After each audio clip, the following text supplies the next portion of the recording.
Assalamualaikum warahmatullahi wabarakatuh. Bagaimana kabarnya anak-anak? Semoga kita dalam keadaan sehat walafiat ya. Sebelum belajar, mari kita baca doa terlebih dahulu. Bismillahirrahmanirrahim. Rabbi zidni ilman warzuqni fahman. Amin. Hari ini kita akan belajar tentang akidah akhlak, adab belajar, adab terhadap orang tua dan terhadap guru.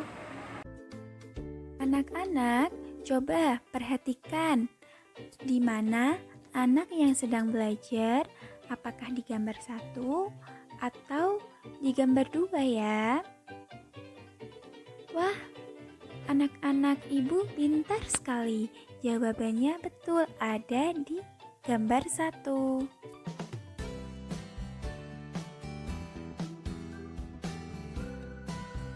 Anak, apakah kalian tahu adab belajar?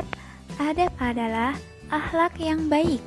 Jadi, dalam adab belajar ini kita dijelaskan bagaimana caranya kita belajar dengan akhlak yang baik agar setelah kita belajar kita mendapatkan ilmu yang bermanfaat.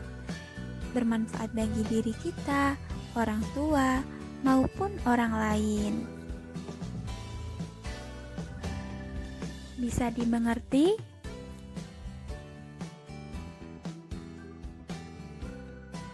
Anak-anakku yang soleh-solihah, apakah kalian tahu ada belajar? Ada belajar diantaranya yang pertama, belajar dengan niat yang ikhlas karena Allah Subhanahu wa Ta'ala. Jika kita niat ikhlas karena Allah, kita akan dibukakan pintu kecerdasan kita oleh Allah. Ada sabda Nabi yang mengatakan, innamal a'malu binniyat. Segala sesuatu itu tergantung dari niat kita. Anak-anakku, yang kedua, ada tertib, disiplin, dan tidak terlambat datang ke sekolah. Artinya, kita harus tepat waktu untuk pergi ke sekolah. Apabila kita terlambat datang ke sekolah, artinya kita akan ketinggalan mendapatkan materi. Yang ketiga, sebelum kita belajar, kita harus berdoa. Dan setelah belajar, kita juga harus berdoa. Yang keempat, kita bersungguh-sungguh dalam belajar. Artinya, kita tidak boleh malas. Kita hilangkan rasa malas dalam diri kita. Yang kelima, kita tidak boleh sombong dan tidak boleh malu dalam belajar. Sombong adalah temannya setan. Tentunya anak-anakku semua tidak mau kan menjadi temannya setan. Setelah itu, kita akan belajar bagaimana doa sebelum belajar ya. Mari kita ucapkan bersama-sama. Bismillahirrahmanirrahim. Rabbi zidni ilma warzuqni fahma. Amin. Wah, anak-anakku yang solih-solihah ternyata sudah hafal ya.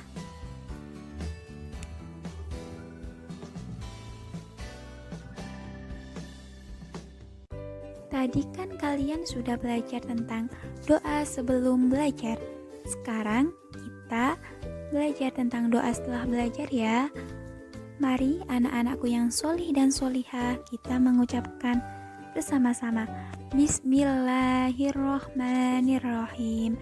Subhanakallahumma wa bihamdika asyhadu an la ilaha illa anta astaghfiruka wa atubu ilaik. Wajib menghormati orang tua dan guru.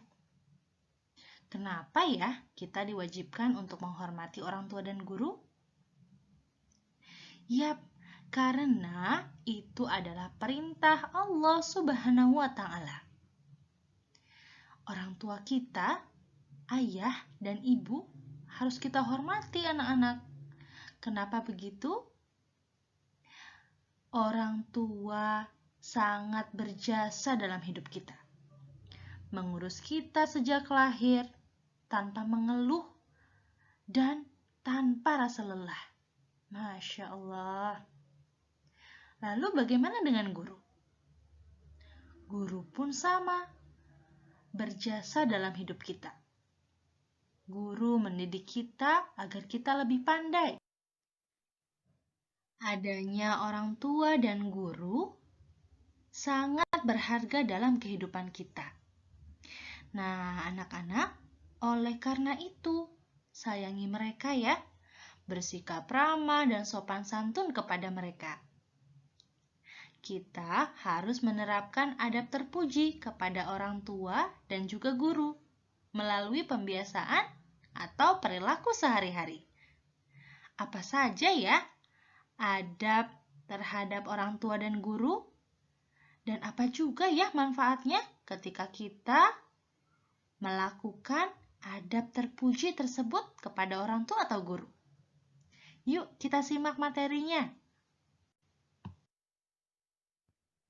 Anak-anak, baik kepada ayah ataupun ibu, kita harus menerapkan adab yang baik untuk keduanya. Mereka sangat berjasa di dalam hidup kita. Ibu mengandung kita selama 9 bulan dan melahirkan kita ke dunia. Bahkan merawat kita sejak lahir hingga sekarang. Masya Allah, betapa besar ya perjuangan seorang ibu. Ayah juga memiliki jasa yang besar, anak-anak. Lihatlah perjuangan ayah. Setiap hari ayah bekerja, mencari nafkah untuk kamu dan keluargamu. Bekerja untuk keluarga, membiayai sekolah, dan tanpa kenal lelah.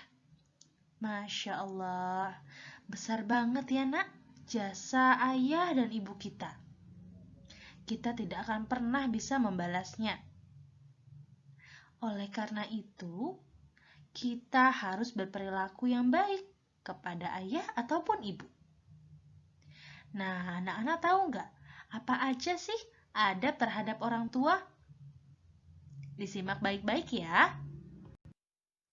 Adab terhadap orang tua diantaranya kita harus menghormati dan menghargainya. Berkatalah lembut atau tidak boleh membentak ya kepada ayah ataupun ibu. Kemudian kita harus mematuhi nasihat yang orang tua kita berikan. Kita laksanakan permintaannya ketika kita mampu. Nah, selanjutnya, kita juga harus membantu pekerjaan rumah. Membersihkan lantai, mencuci piring, kemudian membersihkan kamar sendiri. Merapikan tempat tidur ketika kalian baru bangun tidur. Dan hal-hal lain pekerjaan rumah yang bisa kalian lakukan untuk membantu pekerjaan orang tua di rumah. Lalu jangan lupa ya, ketika akan pergi ke sekolah, kalian harus berpamitan dan mengucapkan salam. Begitupun ketika pulang, ucapkan salam dan jangan lupa cium tangan orang tuanya ya. Selanjutnya, anak-anak juga harus bersikap mandiri. Nah, dengan hal-hal yang tadi sudah Ibu sebutkan, kebaikan-kebaikan yang bisa kalian lakukan kepada orang tua, itu akan jadi amal solih dan solihah kalian.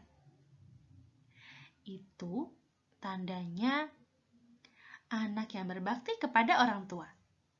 Ayo, siapa yang mau berbakti kepada orang tua? Wah, Masya Allah, anak solih dan solihah Bu Eha pasti mau jadi anak yang berbakti semua deh. Kan kalau anak yang berbakti disayang sama Allah, mau kan disayang Allah? Nah, kalau mau disayang Allah, yuk kita harus menerapkan adab-adab yang baik kepada kedua orang tua kita. Semangat belajar terus ya, solih-solihah.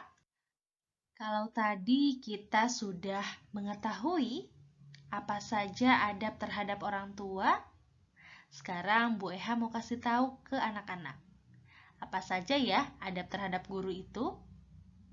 Yang pertama, ketika guru menerangkan, anak-anak mendengarkan.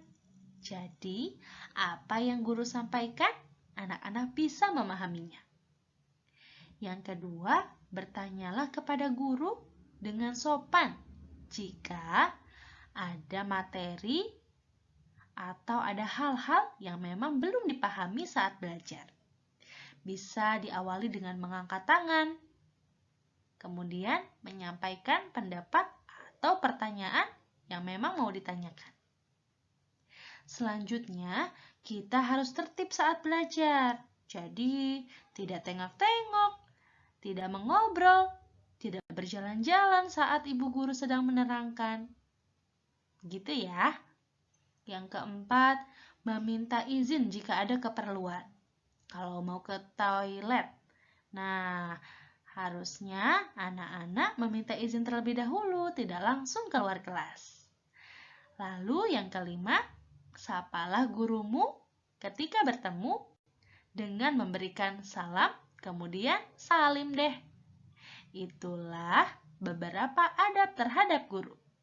Bagaimana anak-anakku? Sudah paham kan? Tentunya kalian pasti sudah belajar menerapkan adab terhadap guru. Kalian keren, kalian hebat. Tetap diterapkan terus ya adab terhadap gurunya.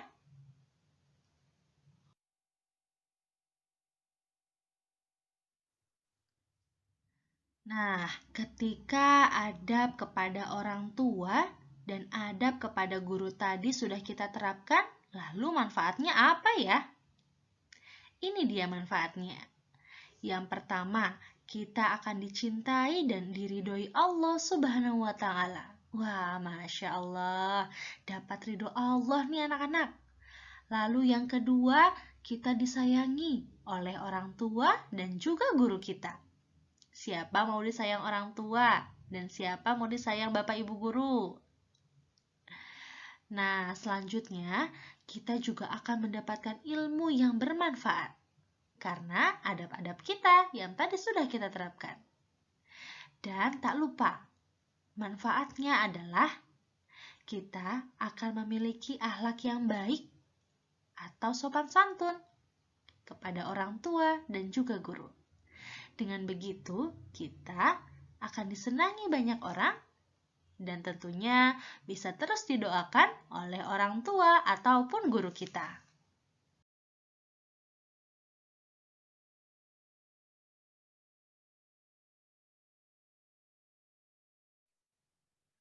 Wah, anak-anak, ternyata ketika menerapkan adab yang baik kepada orang tua ataupun kepada guru, Allah akan meridhoi kita ya. Dan tentunya akan mendapat pahala dari Allah Subhanahu wa Ta'ala. Masya Allah, jadi anak yang baik, dicintai orang tua, dicintai guru, dapat pahala pula dari Allah. Siapa yang mau dapat pahala? Semua pasti mau. Yuk, kita terapkan adab yang baik kepada orang tua ataupun kepada guru. Alhamdulillah, anak-anakku, pembelajaran kita hari ini sudah selesai deh. Insya Allah, kalian bisa memahami materinya ya. Terima kasih banyak sudah menyimak materi dari awal sampai sekarang dengan sangat baik. Yeay, kalian keren. Jangan lupa ya untuk selalu berdoa dan sholat 5 waktunya dikerjakan. Oke? Jaga kesehatan juga nih walaupun di rumah. Dan jangan lupa untuk selalu hormat serta patuh kepada orang tua dan guru. Terima kasih ya. Sampai jumpa di pembelajaran selanjutnya. Wassalamualaikum warahmatullahi wabarakatuh.